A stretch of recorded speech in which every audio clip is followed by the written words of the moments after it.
Subscribe करिए हमारे channel target UP TET CTET को और बेल आइकन को दबाइए। हेलो दोस्तों, मैं आनंद स्वागत करता हूं आप सभी का आपके अपने channel target UP TET CTET में और ऐप अस्तित्व अकेडमी में। दोस्तों, आपके डीएलएड फोर्थ सेमेस्टर के हर एक जितने भी प्रीवियस ईयर क्वेश्चन पेपर्स हैं मैथ के, उसको मैं लगातार यहाँ पे सॉल्व करा रहा हूं। और यहाँ पे देखिए, आज हम सॉल्व करने वाले हैं आपके 2021 का जो पेपर हुआ था उसको। ठीक है, तो बहुत ध्यान से आप सभी प्रश्नों को देखिएगा, कैसा आपका प्रश्न पत्र आया था ये आपको देखना है और खुद कॉपी पेन लेकर के आपको बैठना है और हर एक प्रश्नों को खुद से सॉल्व करना है और मैं सॉल्व कराऊंगा, उससे आपको उत्तर मिलाना है और देखना है कि आपको उत्तर सही आया या नहीं आया, और नहीं आया है तो गलती कहाँ पे हो रही है। और साथ ही साथ आप टाइम भी एनालाइज करते हुए चलिएगा, कितना टाइम आपको सॉल्व करते हुए लग रहा है पूरे पेपर में, आप देखिएगा। ठीक है, तो आपको पता है पेपर का स्ट्रक्चर, 5 बहुविकल्पीय प्रश्न मिलेंगे आपको, 6 अतिलघु उत्तरीय और 7 लघु उत्तरीय। अब इस क्लास को लाइक कर दीजिए, अपने दोस्तों में सभी में शेयर कर दीजिए, ताकि सभी लोग जो है बहुत ही आसानी से इसको प्रैक्टिस कर पाए। इसी तरीके से आपको सभी विषय हमने पढ़ाया है, सभी विषयों का लिंक जो है नीचे डिस्क्रिप्शन बॉक्स में दिया गया है, वहां से जाकर के आप सभी विषयों को पढ़ सकते हैं। कहीं भी कोई भी डाउट हो तो नंबर आपको दिख रहा होगा, उस पर आप कांटेक्ट कर सकते हैं। अब चलिए स्टार्ट करेंगे हम। देखिए प्रश्न क्या एक है, 2025 का वर्गमूल है। तो वर्गमूल निकालना बहुत ही आसान है। इस तरीके से हम वर्गमूल निकालते हैं। कैसे? दाहिने तरफ से जोड़ा बनाते हैं और फिर पहला जोड़ा है देखिए 20, तो हम ऐसी संख्या से भाग करते हैं जिसका वर्ग जो हो 20 के बराबर या उससे छोटा हो। तो 4 हमको मिलेगा, क्योंकि 5 का वर्ग 25 हो जाएगा जो कि 20 से बड़ा है। तो हम लेंगे 4, 4 का वर्ग 16 और 4 यहाँ जुड़ भी जाएगा, ये हो जाएगा 8। इकाई का स्थान खाली रहेगा, 20 में से 16 घटाएंगे 4। यहाँ इकाई के स्थान पे हमको कुछ लिखना है, 1 2 3 इस तरीके से 9 तक कोई एक अंक लिखना है। अब हमें ऐसा अंक लिखना है, ठीक है, जिससे जो देखिए यहाँ अगला पेयर आप उतार लेंगे, क्योंकि यहाँ पे हमारी 2 अंक की संख्या से भाग होने वाला है। तो यहाँ जितना लिखेंगे उतने बार ही हमको, जैसे 1 लिखेंगे तो 1 बार यहाँ 81 आएगा, 2 लिख देंगे तो 82 हो जाएगा और 2 बार भाग जाएगा, 3 लिख देंगे तो 3 बार, 4 हम देख रहे हैं कि 5 बार लगभग चला जाएगा। तो 5 बार भाग ले जाते हैं, यहाँ 5 आ जाएगा। अब देखिए 5 पच्चे 25 के 5 हासिल लगा 2 और 5 चौक 5 अट्ठे 40 2 42, 425 पूरा पूरा ये कट गया। और यहाँ पे ये जो आप देख पा रहे हैं ये आपका वर्गमूल है 45, 45 वर्गमूल हो जाएगा। 45 का 2 बार आप गुणा करेंगे तो आपको क्या मिलेगा? 2025। ठीक, तो वर्गमूल वह संख्या होती है जो जिसका 2 बार गुणा करने पे दी गई संख्या प्राप्त हो जाए। तो अब इसके बाद ये प्रश्न आप समझ गए। इसके बाद देखिए संख्या 2 है, √2 + 1/√2 का होल स्क्वायर का मान है। अब आपको पता होता है a + b का होल स्क्वायर का मान कितना होता है? a² + 2ab + b², यही होता है।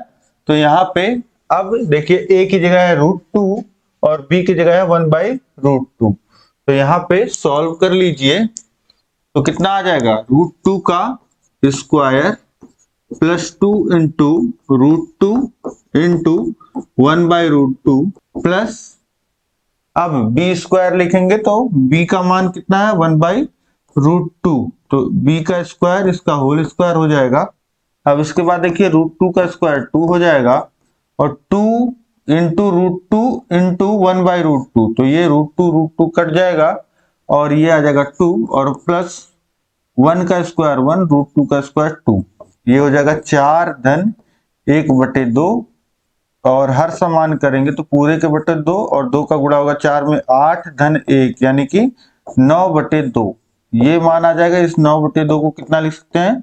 4 सही 1/2 भी लिख सकते हैं। तो 9/2 अगर ऑप्शन में दिया है तो वो लगा दीजिए, या देखिए 4 सही 1/2 ऑप्शन सी में दिया गया है, ये ऑप्शन सी जो हो जाएगा आपका बिल्कुल सही हो जाएगा। अब इसके बाद हम देखेंगे प्रश्न संख्या 3 है, एक घटना के प्रतिकूल संयोगानुपात 2:3 है तो उसके घटने की प्रायिकता होगी।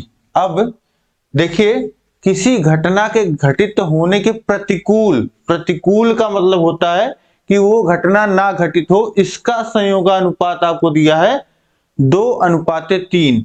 तो यहीं पे अगर हमको लिखना हो अनुकूल, अनुकूल संयोगानुपात। अब देखिए, अनुकूल और प्रतिकूल आपको पता है कि अनुकूल मतलब होता है किसी चीज के अनुसार और प्रतिकूल मतलब होता है उस चीज के उल्टा। ठीक, तो यहाँ पे घटना के प्रतिकूल मतलब घटना ना घटित हो, इसका संयोगानुपात है 2:3।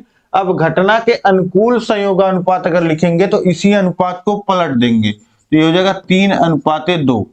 ठीक, तो ये हमको प्रतिकूल संयोगानुपात दिया था, हमने अनुकूल संयोगानुपात लिख लिया। अब हमसे पूछ क्या रहा है कि घटना उसके घटित होने की प्रायिकता, तो हमने अनुकूल संयोगानुपात लिखा है। तो इसमें क्या लिखा गया है, घटना के घटित होने का पहले लिखा गया होगा और उसके बाद ना घटित होने का ये लिखा गया होगा। ठीक, अब समझिए कि अनुकूल संयोगानुपात आपको पता है 3:2 है, तो इसकी प्रायिकता क्या हो जाएगी, प्रोबेबिलिटी होता है आपको पता है कि अनुकूल घटना, अनुकूल घटनाएं बटे कुल घटनाएं, यही होता है। तो देखिए, अनुकूल घटनाएं कितना है, जो आपके अनुकूल संयोगानुपात में है पहले, यही आपका अनुकूल घटना है, तो 3 हो जाएगा। और बटे कुल घटनाएं कितनी है, 3 आपके अनुकूल है और 2 प्रतिकूल है, तो कुल घटनाएं कितनी हो जाएंगी, 3-2, यानी कि 3/5 ये आपका प्रायिकता आ जाएगा, जो कि यहाँ ऑप्शन डी में दिया गया है 3/5, ये बिल्कुल सही हो जाएगा। अब इसके बाद हम लोग देखते हैं संख्या 4 है, 13, 14, 10, 12, 11, 12, 13, 10, 12 का बहुलक है। तो यहाँ पे हम देख रहे हैं कि 12 जो है 3 बार आया है, और देखिए इससे अधिक बार कोई संख्या आया है, 10 2 बार हमको दिख रहा है, और बाकी संख्याएं 13 भी 2 बार दिख रहा है। ठीक, और बाकी संख्याएं जो है इससे कम ही बार है, मतलब 3 बार भी कोई नहीं आया है। तो सबसे अधिक बार कौन आया है, 12 आया, तो बहुलक हमारा क्या हो जाएगा, 12। तो जो संख्या किसी भी दिए गए आंकड़े में सबसे अधिक बार, बहुत बार आती है, उसे हम क्या कहते हैं, बहुलक।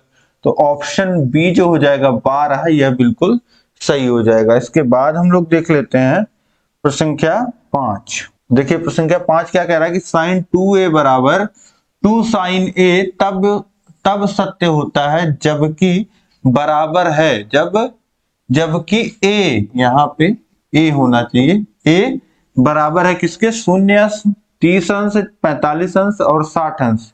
तो sin 2a 2 sin a के बराबर कब होगा, तो देखिए sin 2a यानी कि इसमें साइन में जो a लिखा है उसका दूना हो रहा है, और यहाँ पे जो साइन a की वैल्यू है उसका दूना हो रहा है। यहाँ a कोण का दूना हो रहा है और यहाँ साइन a वैल्यू का दूना हो रहा है। तो पूछ रहा है कि ये दोनों बराबर कब हो सकते हैं a के किस मान के लिए। तो यहाँ पे देखिए साइन 2a का फॉर्मूला होता है, जो कि होता है 2 sin a into cos a, बराबर हो जाएगा 2 sin a। अब देखिए यहाँ पे 2 sin a को उधर भेज दीजिए, तो cos a बराबर मिल जाएगा 2 sin a by 2 sin a। अब ये दोनों आपस में कट जाएंगे, मान कितना आ जाएगा, 1। तो cos a का मान आ गया 1। अब इसके बाद सॉल्व करिए, 1 को कितना लिख सकते हैं, cos का वैल्यू 1 कब होता है, cos 0 डिग्री पे। अब देखिए cos दोनों तरफ हटा दीजिए और a का मान कितना हो जाएगा, 0 अंश।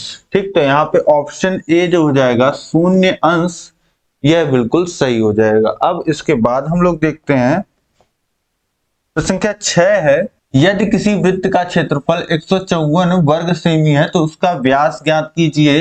यहाँ पे अति लघु उत्तरीय प्रश्न आपके शुरू हो चुके हैं, 5 बहुविकल्पी आपने सही कर लिया होगा। इसको सॉल्व करना है कि वृत्त का क्षेत्रफल आपको दिया गया है 154 वर्ग सेमी, उसका व्यास आपको निकालना है। देखिए वृत्त का क्षेत्रफल कितना होता है, पाई r स्क्वायर होता है, क्षेत्रफल का मान दिया गया 154, पाई का मान होता है 22/7 आर स्क्वायर, और हमको व्यास निकालना है।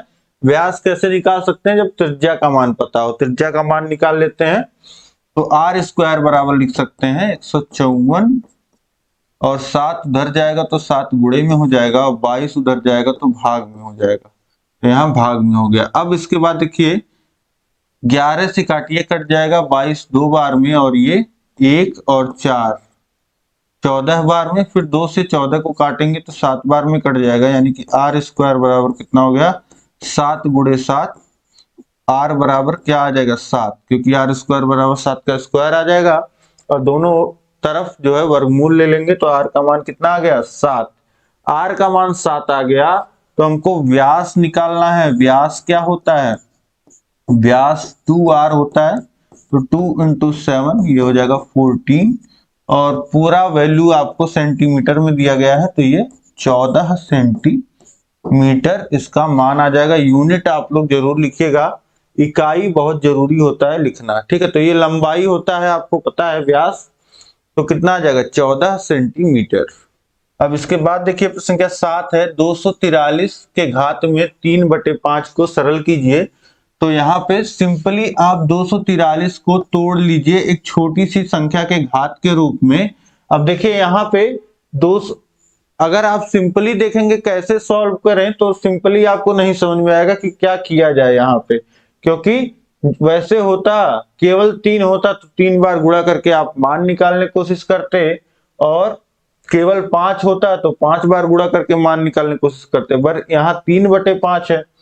तो यहाँ क्या करेंगे, यहाँ पे हम घातों का नियम लगा करके सरल करने का प्रयास करेंगे। कैसे, हम एक घात यहाँ पे और इंट्रोड्यूस करेंगे। देखिए 243 एक संख्या है, जैसे 16 दिया होता है तो 16 को हम लिख सकते हैं 4 के घाते 2, वैसे ही हम 243 को भी कुछ लिख सकते होंगे। तो देख लेते हैं क्या लिख सकते हैं। 2 से भाग जाएगा नहीं, 3 से भाग करेंगे तो 8 और 1, फिर 3 से तो यह आ जाएगा 27, फिर 3 से तो 9, फिर 3 से तो 3, फिर 3 से तो 1, यानी कि 3 का 5 बार गुणा, यानी कि 243 को लिख सकते हैं 3 के घाते 5, और इसके घात में है 3/5। अब यहाँ पे एक नियम जो घात का आपको समझना होता है, वो होता है कि अगर कोई संख्या a है और उसके घात में m है और पूरे के घात n है, तो इसको लिखा जा सकता है a के घात m इंटू n, यानी कि अगर घात के ऊपर घात है तो संख्या के घात में घातों का आपस में गुणा हो जाता है। तो यहाँ पे अब देखिए 3 के घात में 5 है और उसके घात में 3/5 है, तो यहाँ पे क्या होगा, घातों का आपस में गुणा हो जाएगा। 5 गुणे 3/5 हो जाएगा, और इस 5 से ये 5 कट जाएगा, 3 के घाते 3 बच जाएगा यहाँ पे, और ये कितना हो जाएगा 3 गुणे 3 गुणे 3, यानी कि 3 त्रिका 9, 9 त्रिक 27, वैल्यू कितनी आ गई 27। ये इसका सरलतम रूप आ गया। यहाँ पे इसका मान जो हो जाएगा वो कितना हो जाएगा 27, ठीक। अब इसके बाद देखिए अगला प्रश्न है संख्या 8, x² - 14x + 49 को हल कीजिए। तो x² - 14x 49 आपको दिख रहा है क्या, 7 का वर्ग होता है। अब यहाँ पे भी कुछ डाउट हो रहा है, हमको मिल गया a² b² बीच में होता है -2ab, तो इसको उस फॉर्म में बना दीजिए, -2 × 7 × x प्लस 7²। आपको पता है a - b का जो होल स्क्वायर होता है ये कितना होता है a² - 2ab प्लस b²। अब देखिए 3 पद होते हैं, यहाँ 3 पद आपको दिख रहे हैं। पहला a², x का स्क्वायर है -2 × a यानी कि x, और प्लस b² और इंटू यहाँ b हो। तो अब समझ में आ रहा है आपको।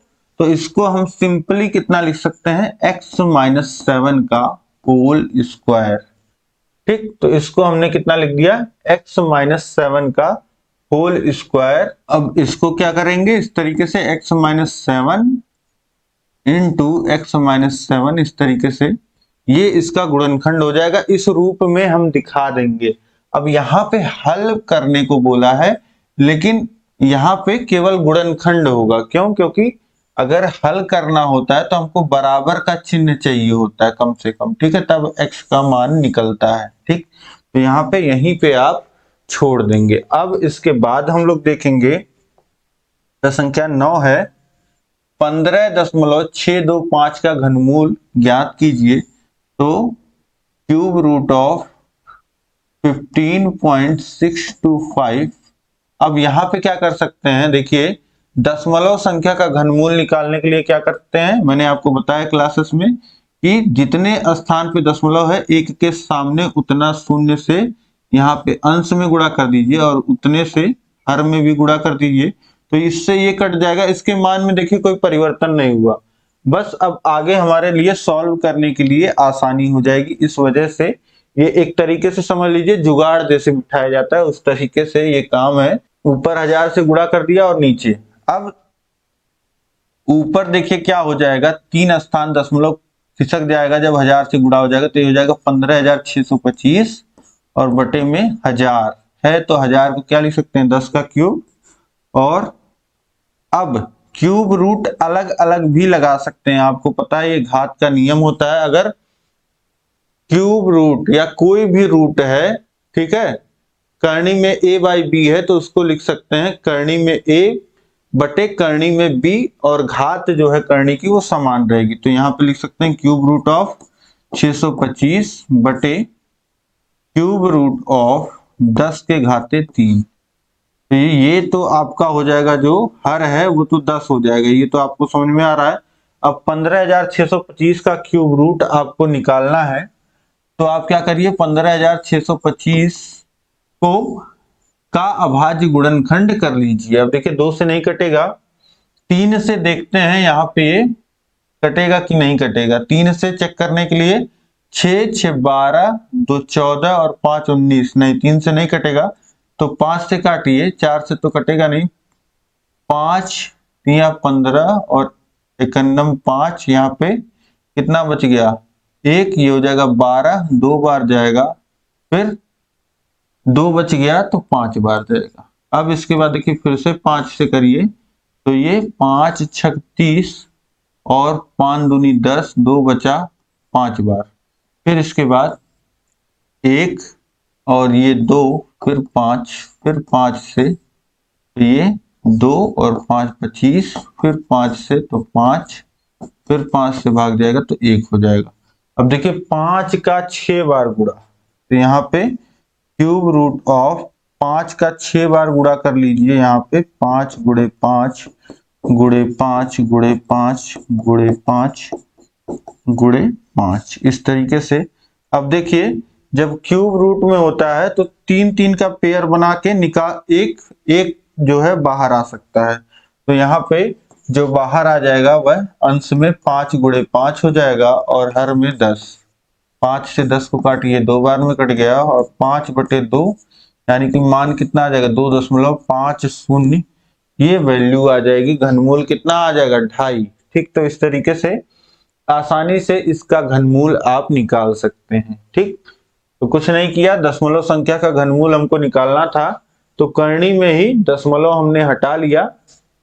हटाने के लिए अंश और हर में गुणा कर लेंगे, जितना स्थान दशमलव हटाना रहेगा उतना ही एक के आगे शून्य लगा करके गुणा कर लेंगे। इसके बाद अभाज्य गुणनखंड करके हम करनी से बाहर कर लेंगे संख्याओं को, हमको वर्गमूल मिल जाएगा। ठीक, अब इसके बाद देखते हैं हम लोग, तो संख्या 10 है 1 minus ten square 45 by 1 plus ten square 45 का मान ज्ञात कीजिए। तो देखिए tan 45 का जो मान होता है वह 1 होता है, तो 1 माइनस टेन स्क्वायर 45 है तो tan 45 का मान रखिए, उसका स्क्वायर होना है, और बटे 1 प्लस tan का मान रखिए, tan 45 का मान रखिए 1 और इसका स्क्वायर होना है। तो अब देखिए 1 माइनस 1 का स्क्वायर 1 बाई 1 प्लस 1, एक में से एक घट जाएगा 0, 0 बटे 2, मान कितना आ जाएगा 0, 0 के बटे में कोई भी संख्या उसका मान क्या आता है 0, तो इसका मान कितना हो जाएगा 0 0। ठीक, तो इस तरीके से ये मान आपने निकाल लिया। अब इसके बाद देखते हैं, तो संख्या 11 है वह छोटी से छोटी संख्या ज्ञात कीजिए जिससे 6075 में गुणा करने पे गुणनफल पूर्ण वर्ग हो। अब कोई संख्या पूर्ण वर्ग कब होती है, जब उसका हम लोग जो उसके अभाज्य गुणनखंड होते हैं उनका पेयर बन जाता है, तब वो संख्या क्या होती है, पूर्ण वर्ग बन जाती है। जैसे अभी 6075 का हम अभाज्य गुणनखंड निकालें तो कितना आएगा, देखिए 3 से कटेगा क्या, 6 7 13 5 18, 18 3 से कटता है तो ये भी 3 से कटेगा, तो 2 0 2 5। फिर देखिए अभी भी ये 3 से कटेगा क्योंकि जोड़ जो है 9 के बराबर आ रहा है और 9 3 से कटता है, संख्याओं का जोड़ 9 के बराबर आ रहा है। अब इसके बाद देखिए 3 छक 18 और 3 सत्ते 21 और 3 पचे 15। फिर देखिए 3 से कटेगा क्या, तो 13 5 18, हाँ अभी भी कटेगा। देखिए पहले 2 बार जाएगा, फिर 2 बार, फिर 5 बार। अब इसके बाद चेक करिए 3 से कटेगा, हाँ अभी भी 3 से कट रहा है, तो 7 और 5। अब इसके बाद चेक करिए अभी भी 3 से कट रहा है, तो 2 और 5। अब 3 से नहीं कटेगा तो 5 से, 5 पचे 25 और फिर 5 एकन्नम 5। अब देखिए ये हो गया आपका। इस तरीके से जब आपने भाग दिया तो अब आप समझिए कि 6075 को आप क्या लिख सकते हैं, 3 गुणे 3 गुणे 3 गुणे 3 गुणे 3 गुणे 5 गुणे 5। ये होता है संख्या का अभाज्य गुणनखंड। इस तरीके से संख्या का अभाज्य गुणनखंड आपने निकाल लिया। अब दो दो का पेयर बनाइए, वर्गमूल निकालना है तो दो दो का पेयर बनाइए। तो ये 2 3 मिलकर एक पेयर और ये 2 3 मिलकर के एक पेयर, और इस 3 का पेयर नहीं बन रहा है और यहाँ 5 का पेयर बन गया।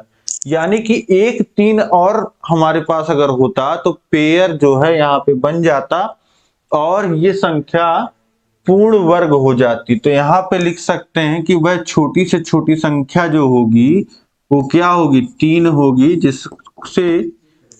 जिससे अगर गुणनफल यहाँ पे कर दिया जाए तो ये संख्या जो हो जाएगी पूर्ण वर्ग हो जाएगी। यानी कि इसी में 3 का गुणा कर लीजिए तो आपको पूर्ण वर्ग संख्या मिल जाएगी। यानी कि यह 3 वह छोटी से छोटी संख्या है जिससे 6075 में गुणा किया जाए तो जो गुणनफल हो जाएगा वह पूर्ण वर्ग हो जाएगा।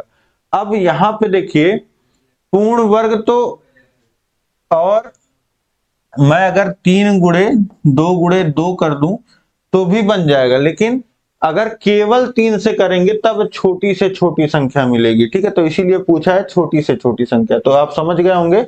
अब इसके बाद हम लोग आगे प्रश्नों को देखेंगे। यहां तक प्रश्न संख्या 11 तक ये एक एक नंबर के आपके प्रश्न थे, ये आपको समझ में आ गए होंगे और ये सही होना बहुत जरूरी है आपकी परीक्षा में, क्योंकि लघुत्तरीय प्रश्नों में थोड़ा सॉल्व करना रहता है, वहां गलती होने के चांस रहते हैं। अब इसके बाद हम स्टार्ट करेंगे आपके लघुत्तरीय प्रश्नों को। प्रश्न संख्या 12 से देखिए 7 प्रश्न आपको मिलने वाले हैं लघुत्तरीय के, 2-2 नंबर के, 14 नंबर का आपका ये होगा। अब इसके बाद देखिए लघुत्तरीय प्रश्नों में पहला प्रश्न है प्रश्न संख्या 12, 2 पासों को एक साथ फेंकने पर दोनों पर सम अंक के ऊपर आने की घटना का समुच्चय ज्ञात कीजिए। अब 2 पासे मतलब कि आपके 2 लूडो के गिट्टिक आप ले लीजिए और उनको एक साथ फेंकिए। अब आपको पता है कि पहला जो आपका गिट्टक है और ये जो दूसरा गिट्टक है, इन दोनों पे ही 1 से लेकर के 6 तक कुछ भी आ सकता है। ठीक है, इस पहले पे 1 2 3 4 5 6, ये 6 अंक अंकित होते हैं, आपको पता है। और इसी तरीके से ये भी, ठीक। तो इस तरीके से ये 6 अंक जो हैं, इन 6 अंकों में से पहले पे कुछ भी आ सकता है और इन 6 अंकों में से दूसरे पे कुछ भी आ सकता है जब आप फेंकोगे। तो अब इसके बाद हम लोग घटनाएं लिखने का प्रयास करते हैं कि कौन कौन सी घटनाएं घटित हो सकती हैं, और जितनी घटनाएं घटित होती हैं उसी को पूरे घटनाओं के कलेक्शन को, समुच्चय को कहते हैं प्रतिदर्श समष्टि सैंपल स्पेस। तो सैंपल स्पेस प्रतिदर्श समष्टि हम लिखने का यहाँ प्रयास करेंगे। आप देखिए अब सोचते कैसे हैं। अब सोचिए कि आप मान लीजिए कि पहले पे एक ही आ रहा है, मान लेते हैं कि पहले वाले आपके गिट्टक पे पासे पे 1 आ रहा है, तो दूसरे पे क्या आ सकता है, 1 से 6 तक कुछ भी आ सकता है। तो यही आप लिख लीजिए। मान लेते हैं कि ये घटना हुई कि पहले पे 1 आया, तो दूसरे पे 1 आ सकता है, फिर पहले पे 1 आया तो दूसरे पे 2 आ सकता है, इसी तरीके से दूसरे पे 3 आ सकता है, 4 आ सकता है, 5 आ सकता है और 6 आ सकता है। ठीक, तो इस तरीके से हमने क्या लिख लिया यहाँ पे कि अगर पहले पे 1 आ रहा हो तो दूसरे पे क्या आ सकता है, 1 से लेकर के 6 तक कुछ भी आ सकता है। और ये एक सिंपल एक चीज अगर हम देखें 1, तो ये क्या दर्शा रहा है, ये दर्शा रहा है कि दो पासों को एक साथ फेंका गया और पहले पे एक संख्या आई और दूसरे पे भी एक आई, ये दर्शाया जा रहा है। इसी तरीके से 1, 2 क्या दर्शा रहा है कि लूडो की गिट्टी को फेंका गया, पासों को फेंका गया, दो पासों को एक साथ फेंका गया और पहले पे 1 आया, दूसरे पे 2 आया। अब आप समझ गए। अब इसी तरीके से हम मान लेते हैं कि हमारे पहले वाले पासे पे केवल जो है 2 आ रहा है, पहले पासे पे 2 आ रहा है, तो दूसरे पे क्या आ सकता है, 1 आ सकता है, खुद 2 भी आ सकता है, 3 आ सकता है, 4 आ सकता है, 5 आ सकता है, 6 आ सकता है। ठीक, इसी तरीके से अगर पहले पे 3 आ रहा हो तो दूसरे पे क्या आ सकता है, 1, 2, 3, 4, 5, 6। ठीक, अब पहले पे अगर 4 आ रहा हो तो दूसरे पे क्या आ सकता है, 1, 2, 3, 4, 5 और 6। ठीक, ये समझ गए आप। इसके बाद पहले पे अगर 5 आ रहा हो तो दूसरे पे 1, 2, 3, 4, 5 और 6 कुछ भी आ सकता है इस तरीके से। और अगर पहले पे 6 आ रहा हो तो पहले पे 6 आ रहा तो दूसरे पे 1, 2, 3, 4, 5, 6। अब यहां पे आप देखिए कि हम यहां पे देख पा रहे हैं कि अगर पहले पे 1 आ रहा हो तो दूसरे पे क्या क्या आ सकता है, और 3, 4, 5 इस तरीके से 6 आते हुए। और इसी तरीके से अगर आप देखेंगे तो आपको एक चीज और यहां पे नजर आएगी, वो क्या नजर आएगी, इसको इस तरीके से देखिए, एक एक लाइन को आप देखिए।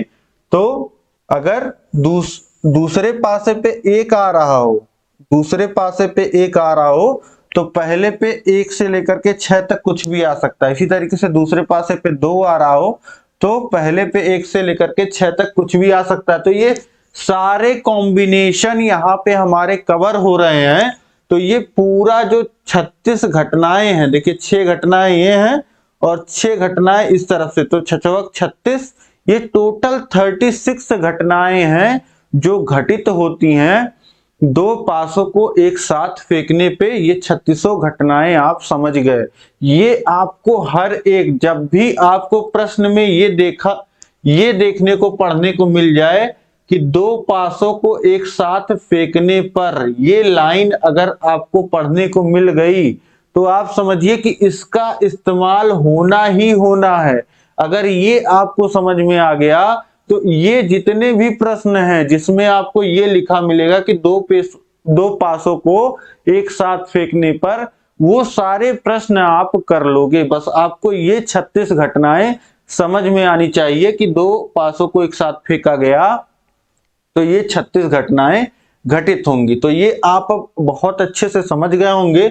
अब इसके बाद देखिए कि इस प्रश्न में आपसे चाह क्या रहा है। इस प्रश्न में आपसे क्या चाह रहा है कि जब दो पासों को एक साथ फेंकने पर दोनों पर सम अंकों के ऊपर आने की घटना का समुच्चय ज्ञात कीजिए। ठीक, तो तोड़िए प्रश्न को। दो, जैसे हमने पासों को फेंक दिया, हमको ये चीजें मिल सकती हैं। अब दोनों पर सम अंक ऊपर आने की, तो सम अंक क्या होता है, देखिए ये तो 1 से 6 तक कुछ भी आ गया। अब सम अंक क्या होता है, जो 2 से कट जाए तो 2, 4, 6। अगर इस पे आ रहा तो ये सम अंक होगा और इस पे 2, 4, 6 आ रहा हो तो ये सम अंक होगा। तो इस तरीके से आप समझिए कि दोनों पर एक साथ सम अंक आना चाहिए। ये भी आपसे बोल रहा है कि दोनों पर सम अंक, तो इसका अर्थ क्या निकल रहा है कि दोनों ही पासों पे सम अंक आना चाहिए।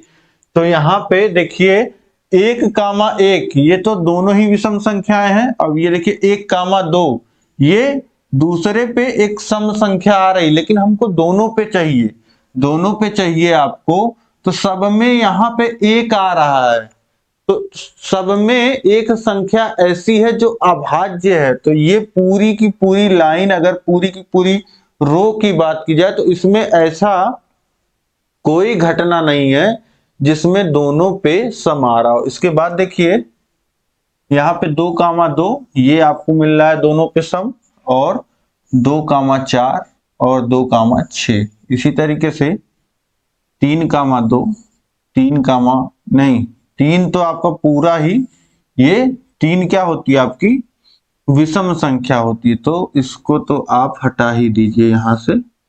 3,2 जो हो जाएगा यहाँ पे, ये भी पूरी लाइन जो हो जाएगी आपकी, ये इस तरीके से, ये पहली लाइन काट दीजिए पूरी, और तीसरे में क्योंकि इसमें भी 3 आपका 3 क्या होता है आपका पूरा विषम संख्या। इसके बाद देखिए 4,2 आपको मिल जाएगा, 4,4 मिल जाएगा, 4,6 मिल जाएगा, 5 पूरा विषम संख्या।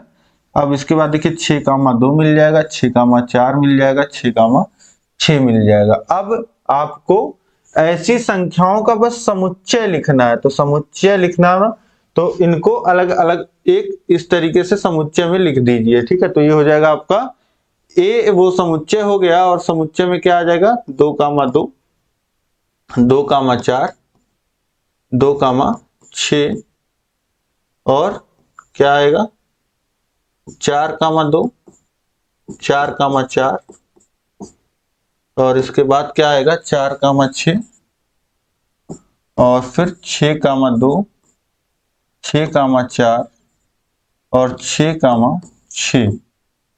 ये टोटल कितनी घटनाएं हो गई आपकी 3 3 6 3 9, टोटल 9 घटनाएं ऐसी हो गई जो इस समुच्चय का पार्ट होंगी। और यही आपसे पूछा है कि दोनों पर सम अंक ऊपर आने के घटना का समुच्चय ज्ञात कीजिए। तो ये वो समुच्चय हो जाएगा, ये समूह है ऐसी घटनाओं का जिसमें दोनों पासों पे ऊपर सम संख्या आई हुई है, ठीक। तो अब तो कहीं भी किसी को भी अगर, यहां तो देखिए ये प्रायिकता में आप लोग पढ़ते हैं, लेकिन यहां प्रायिकता की कोई बात ही नहीं की गई है अभी तक कि हमने प्रायिकता की बात की हो, प्रोबेबिलिटी की बात की हो। अब प्रोबेबिलिटी की अगर बात करेगा तो यहीं पे आपसे बोल देगा कि दोनों पर सम अंक ऊपर आने की प्रायिकता ज्ञात कीजिए। तो जब प्रायिकता बोल देगा तो यहीं पे आप लिख दीजिएगा बटे में कुल घटनाएं। आपको पता है कुल घटनाएं जो घटित हो सकती हैं दो पासों को फेंकने पे, तो 36, और जो ये घटनाएं हैं कितनी 9, तो ये कितना हो जाएगा 9 से काट दीजिए, 9 चौक 36, 1/4 ये आपका प्रायिकता आएगा। इसी का अगर प्रायिकता पूछा होता तो 1/4 आपको उत्तर मिल जाता, ठीक। तो बहुत ही आसानी से, अब तो कहीं किसी को डाउट रह ही नहीं सकता है, इतने अच्छे से यहाँ पे मैंने आपको एक्सप्लेन कर दिया है। अब इसके बाद हम लोग देखते हैं, इसके बाद देखिए प्रश्न संख्या 13 है, निम्नलिखित बारंबारता बंटन की माध्यिका ज्ञात कीजिए। तो यहाँ पे जब भी इस तरीके से बारंबारता बंटन आपको दिया होता है, मतलब कि पद दिया है उसकी बारंबारता दिया हुआ है, तो यहाँ पे माध्यिका ज्ञात करने के लिए, जैसे अगर आंकड़ों में दिया रहता है तो आप क्या करते हैं क्रम से लगाते हैं, लेकिन यहाँ देखिए क्रम से लगा हुआ है वैल्यूज। अब यहाँ पे क्या करना होता है आपको एक कॉलम बढ़ा लेना होता है। जैसे पद आप लिख लीजिए जो आपको दिया गया है 2 4 6 8 10 12 14, ये आपको पद दिए गए हैं और उनकी बारंबारता लिख लीजिए। और एक कॉलम जो आपको बढ़ाना होगा वो अभी मैं आपको बता देता हूं। देखिए 3 2 2 4 3 1 2। अब एक कॉलम जो आपको बढ़ाना होता है वो बढ़ाना होता है संचयी बारंबारता। संचयी बारंबारता अभी आगे आपको समझ में आ जाएगा क्यों बढ़ाना होता है। तो संचयी बारंबारता का यहाँ पे ये आप टेबल अलग से बनाएंगे अपने परीक्षा में। देखिए पहला पद जो हमारा आ रहा है 2 आ रहा है, 2 के बाद हमारा 2 कितनी बार आ रहा है, 3 बार। अभी तक कोई पद हमारा नहीं आया था, अब तीन संख्याएं समझ लीजिए हमको मिल रहा है इस तरीके से 2, 2, 2, फिर इसके बाद 4, 2 मिल रहा है, 4 2 बार मिल रहा है। ठीक, तो पहली बार 2 आया, 3 बार आया, तो यहाँ पे 3 लिख दिया। अब 3 संख्याएं आ चुकी हैं और 4 जो है 2 बार आ रहा है, तो कुल कितनी संख्याएं मिल गई, 5। अब 5 आ चुकी हैं, 6 की 2 संख्याएं और आ रही हैं, तो इस 5 में 2 को जोड़ दीजिए तो 7। अब 7 में 4 को जोड़ दीजिए तो 11, 11 में 3 को जोड़ दीजिए तो 14, 14 में 1 जोड़ दीजिए 15 और 15 में 2 जोड़ दीजिए 17।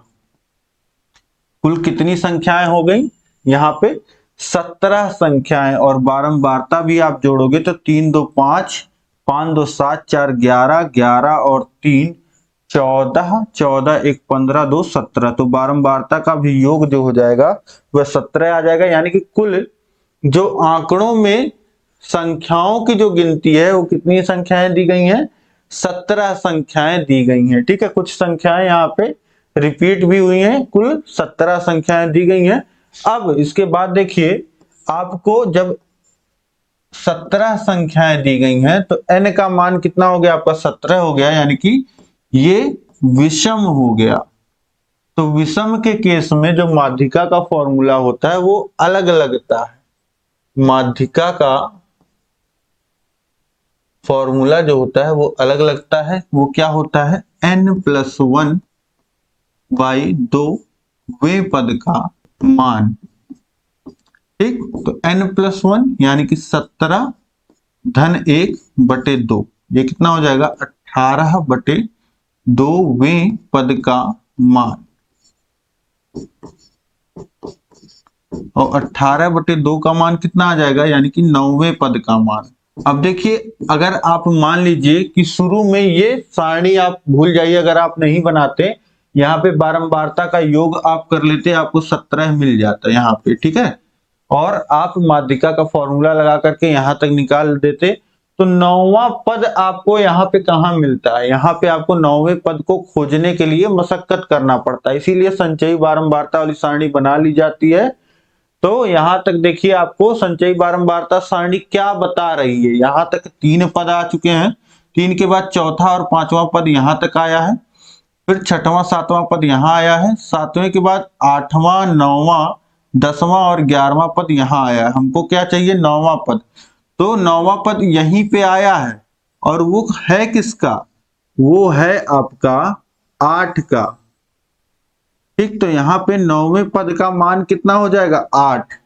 तो यहाँ पे 8 आपका माध्यिका हो जाएगा। ठीक, तो इस तरीके से माध्यिका का जो मान आ जाएगा वह आ जाएगा 8। अब इसके बाद देखिए, प्रश्न संख्या 14 है, एक समकोण त्रिभुज एबीसी में tan a 4/3 है, तो sin square a plus cos square a का मान ज्ञात कीजिए। यहाँ पे आपसे पूछ रहा है प्रश्न में। ठीक है, प्रश्न में दिया है कि एक समकोण त्रिभुज है ABC, और इसमें tan a का मान जो है वो 4/3 है, तो sin square a plus cos square a का मान आपको ज्ञात करना है। वैसे तो ये सर्वसमीका होता है, sin square a plus cos square a का मान हमेशा 1 होता है, लेकिन यहाँ पे आपको ज्ञात करने को बोला है, तो इसको हम सॉल्व कर लेते हैं। कैसे सॉल्व करेंगे, देखिए tan a का जो मान दिया गया है वो 4/3 दिया गया है, और tan a का मतलब क्या होता है, tan होता है लंब बटे आधार। ठीक, तो हमारा जो त्रिभुज होगा ABC, उसका जो लंब हो जाएगा 4 हो जाएगा, और आधार क्या हो जाएगा, 3 हो जाएगा। तो यहीं पे बना लीजिए समकोण त्रिभुज एक इस तरीके से, ये समकोण त्रिभुज हो गया, ये हमारा लंब 4 हो गया, आधार 3 हो गया। अब यहाँ पे पाइथागोरस प्रमेय लगाएंगे, तो हमारा कर्ण क्या हो जाएगा, 4 का वर्ग धन 3 का वर्ग का स्क्वायर रूट, यानी कि ये आप निकालेंगे तो आपको 5 मिल जाएगा कर्ण। ठीक है, पाइथागोरस प्रमेय से। और यहाँ से साइन ए की वैल्यू अगर निकालना चाहेंगे, तो साइन ए क्या होता है, साइन ए हमारा होता है लंब बटे कर्ण। तो इसका मान आ जाएगा साइन ए का 4/5 और कॉस ए का मान निकालेंगे तो होता है आधार बटे कर्ण। तो ये हो जाएगा आपका मान 3/5। तो अब इसके बाद देखिए वैल्यूज पुट कर दीजिए, जिसका मान हमको निकालना है। मान निकालना है साइन स्क्वायर ए प्लस कॉस स्क्वायर ए का मान निकालना है। तो साइन स्क्वायर ए यानी कि 4/5 का होल स्क्वायर और 3/5 का होल स्क्वायर। ये हो जाएगा 4 का स्क्वायर 16, 5 का स्क्वायर 25, 3 का स्क्वायर 9 और 5 का स्क्वायर 25। दोनों के बटे पूरे के 25 हो जाएगा और 16 धन 9 हो जाएगा। 16 और 9 कितना हो जाएगा? 25/25 आ जाएगा यहाँ पे। 25 से 25 काट दीजिए, मान कितना आ जाएगा? 1, यानी कि साइन स्क्वायर ए प्लस कॉस स्क्वायर ए का मान 1 आ जाएगा, जो कि आना ही था क्योंकि त्रिकोणमिति में ये आपकी सर्वसमीका होती है। ए का कोई भी मान आप रख दीजिए, यहाँ पे हमेशा इन दोनों का योग जो है 1 आता ही आता है। तो यहाँ से अब आप समझ भी गए होंगे।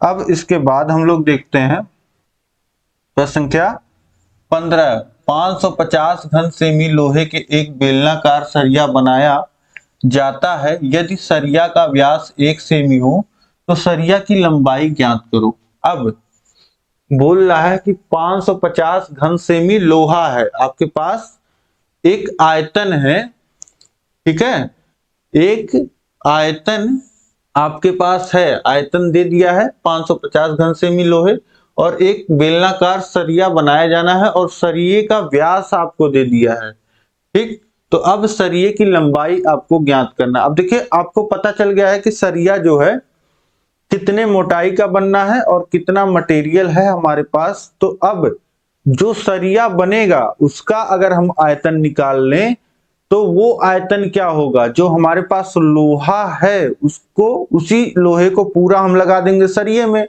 तो सरिये का जो आयतन बनेगा वो हमारे पास जो अभी लोहा है उसके बराबर आना चाहिए, ठीक है। दोनों आयतन में तो वो आयतन तो कहीं जाएगा नहीं, उसी आयतन से तो सरिया बनेगा, तो दोनों आयतन बराबर होंगे, ये आपको समझ में आना चाहिए यहाँ पे, ठीक है। तो यहाँ पे आप लिख दीजिए सरिया का आयतन, सरिया का आयतन बराबर लोहे का आयतन। ये हो गया सरिये का आयतन आपका कितना होगा? सरिया किस रूप में होता है? सरिया आपका बेलनाकार होता है, ठीक। बेलन के आकार का होता है और बेलन का आयतन क्या होता है? पाई आर स्क्वायर इंटू एच, और लोहे का आयतन आपको पता है 550 है। अब पाई का जो मान है वह 22/7 है और आर स्क्वायर यानी कि सरिये का व्यास आपको पता है, डायमीटर वो है 1, तो आर कितना हो जाएगा? 1/2। तो यहाँ पे आर का मान रख दीजिए 1/2 का स्क्वायर हो जाएगा इंटू एच, ये 550। अब इसके बाद देखिए हमको क्या, यही एच लंबाई, यहाँ पे हम ऊंचाई बेलन की होती है, या लंबाई कहिए या ऊंचाई, तो एच का मान हमको निकालना है। तो ये कितना हो जाएगा? पहले इधर देखिए इसको 22/7 गुणे 1/4 ये हो जाएगा और बराबर 550। अब सारा कुछ उधर भेज दीजिए, तो ये हो जाएगा 550 गुणे 7 गुणे 4, जो इधर भाग में है 7 और 4 इधर गुणे में हो जाएगा, और जो यहाँ गुणे में है वो इधर आके भाग में हो जाएगा। अब देखिए 22 2 बार में कट जाएगा 11 से, और 55 जो है 5 बार में, और फिर 2 से 4 को काटिए 2 बार में कट जाएगा। तो यहाँ हर में 1 बचा, अंश में क्या बचा? अंश में 5 गुणे 7 गुणे 2, तो 5 दूनी 10 और 7 से गुणा हो जाएगा तो 70, और यहाँ पे एक शून्य और बचा हुआ, ये देखिए, तो ये हो जाएगा 700 सेंटीमीटर।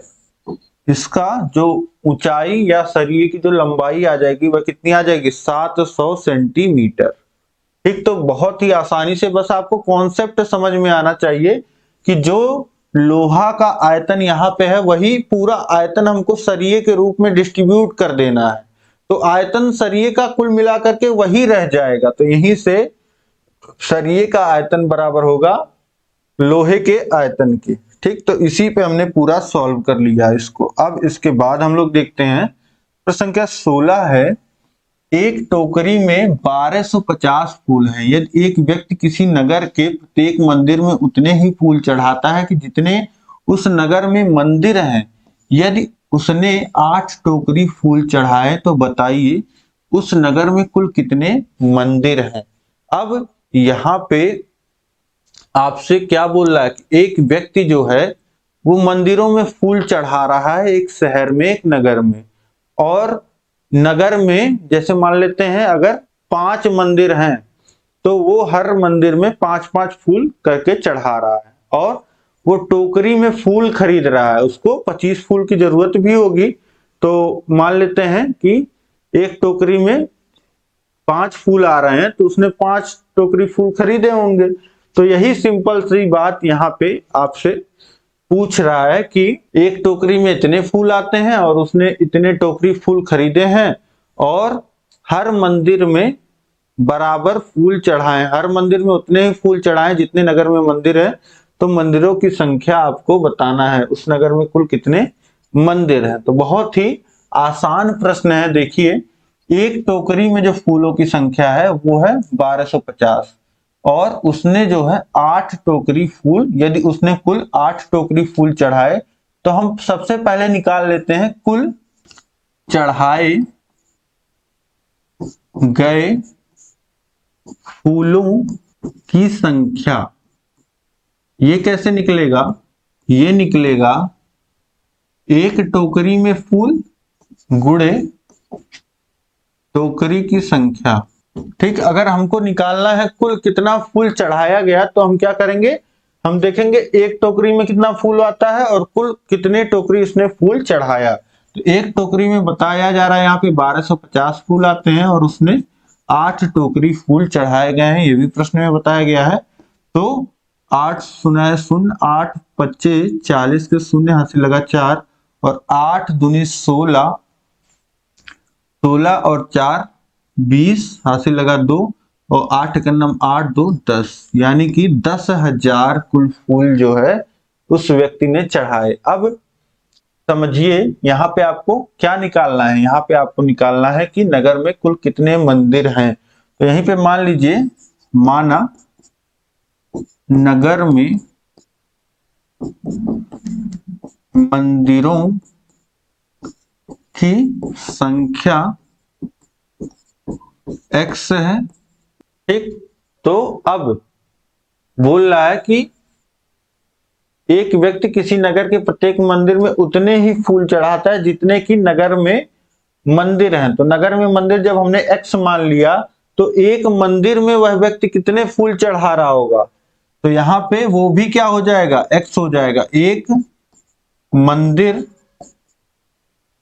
में चढ़ाए गए फूलों की संख्या x होगी। ठीक, ये बात आपको समझ में आ रहा होगा, दोनों की संख्या बराबर का है। तो अब यहां से अगर हम लोग लिखना चाहें कुल फूलों की संख्या, तो ये बराबर क्या हो जाएगा, ये बराबर हो जाएगा एक मंदिर में चढ़ाए गए फूलों की संख्या और गुणे नगर में मंदिरों की संख्या। तो x गुणे x हो जाएगा, और कुल फूलों की संख्या हम पहले ही निकाल चुके हैं, ये है 10,000, और 10,000 बराबर हो गया एक्स स्क्वायर, और x बराबर लिख सकते हैं अंडर रूट 10,000। 10,000 का वर्गमूल हो जाएगा। 10,000 को क्या लिख सकते हैं, 100 गुणे 100 लिख सकते हैं, और यहाँ पे 100 जो हो जाएगा रूट से बाहर आ जाएगा, तो x का मान हो जाएगा 100, यानी कि नगर में मंदिरों की संख्या 100 है और व्यक्ति ने हर एक मंदिर में 100 फूल चढ़ाए हैं। ठीक है, तो इस तरीके से बहुत ही आसानी से ये प्रश्न आपने हल कर लिया।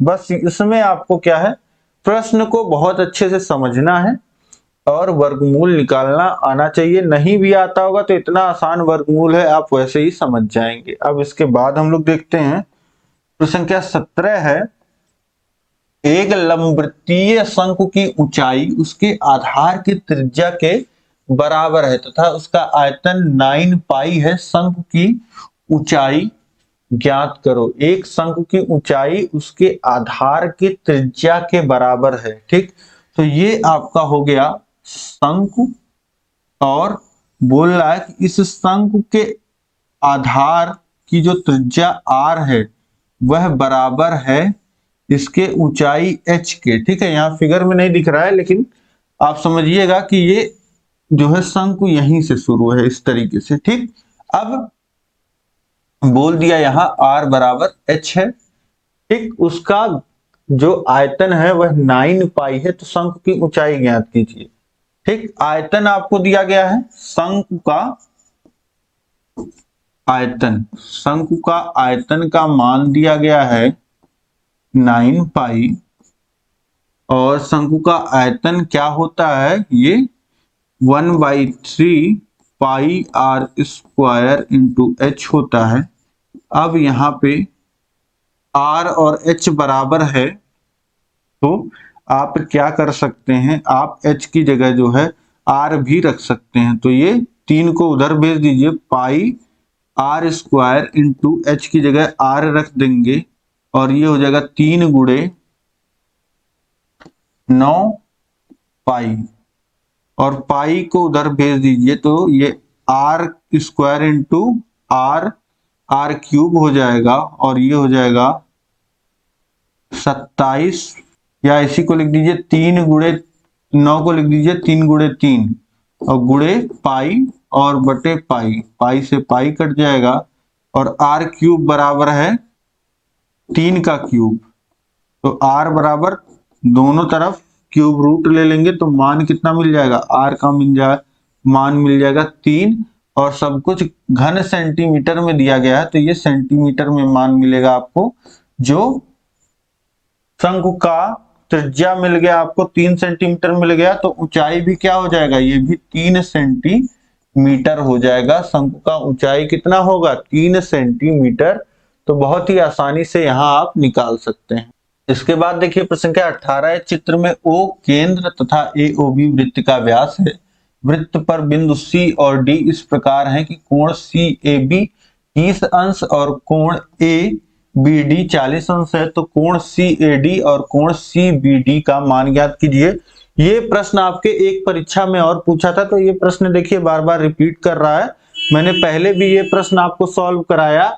इसमें क्या दिया गया है, एक वृत्त आपको दिया गया है, और वृत्त में आपको देखिए यहाँ पे अगर आप देखेंगे तो एक चक्रीय चतुर्भुज दिखेगा, और यहाँ पे बीच में AOB व्यास दिया गया है, और ऊपर एक त्रिभुज बन रहा है, नीचे एक त्रिभुज बन रहा है, और आपको कोण CAB इस वाले कोण का मान दिया है 30 अंश, और कोण ABD इस वाले कोण का मान दिया है 40 अंश। अब आपसे पूछ क्या रहा है, CAD यानी कि इस पूरे कोण का मान आपसे पूछ रहा है। ठीक है, CAD पूरे कोण का मान पूछ रहा है। तो पूरे कोण का निकालने के लिए अगर ये देखिए इधर वाले कोण का मान पता है, और ये जो बाकी बचा है इसका अगर हमको मान पता चल जाए, तो हमको पता है कि ये बड़ा वाला कोण जो है इन दोनों कोणों का योग है। तो इसका मान कैसे निकालेंगे, इसका मान निकालने के लिए देखिए नीचे वाले त्रिभुज में, त्रिभुज ABD में, ये त्रिभुज देखिए, इस त्रिभुज में आप ध्यान से देखिए, ये जो कोण बन रहा है ADB, ये एक व्यास के द्वारा परिधि पर आंतरित कोण है, यानी कि यह अर्धवृत्त में बना हुआ कोण है। तो अर्धवृत्त में जो बना हुआ कोण होता है 90 अंश का होता है। ये 90 अंश हो गया, ये 40 अंश हो गया। तो इस नीचे वाले त्रिभुज में तीनों अंतः कोणों का योग कितना होना चाहिए, 180 अंश हर एक त्रिभुज का होता है। तो ये 90 और 40 130 हो जाएगा, और यहां बचा कितना, 50। ठीक, तीनों कोणों का अंतः कोणों का योग कितना हो गया, 180 अंश। ठीक, इस तरीके से ये आपका आ गया 50 अंश। तो पूरे कोण का मान कितना आ जाएगा, कोण CAD का जो मान आ जाएगा 30 और 50 80 अंश। ठीक, और इसके बाद इसी तरीके से ऊपर वाले त्रिभुज में आप देखेंगे तो AOB के द्वारा ये भी अर्धवृत्त में बना हुआ कोण है तो ये भी 90 अंश का कोण हो जाएगा। और बचा ये वाला कोण हम निकाल लेंगे तो इस पूरे कोण का मान निकाल लेंगे। तो इस कोण का मान कितना हो जाएगा आपका 90 और 30, ये हो गया आपका 120, यानी कि इसका मान आ गया 60। यानी कि इस पूरे कोण का मान कितना हो जाएगा, CBD का मान कितना हो जाएगा 60 धन 40, 100 अंश। ठीक, तो इस तरीके से ये दो कोण जो आपको निकालने थे बहुत ही आसानी से आपने निकाल लिया। बस आपको एक प्रमेय यहाँ पे पता होना चाहिए कि अर्धवृत्त में बना हुआ कोण जो होता है समकोण होता है। जैसे ये एक वृत्त है और ये वृत्त का केंद्र O है और इस तरीके से रेखा मान लेते हैं खींची गई, ये व्यास है। ठीक, AOB व्यास है।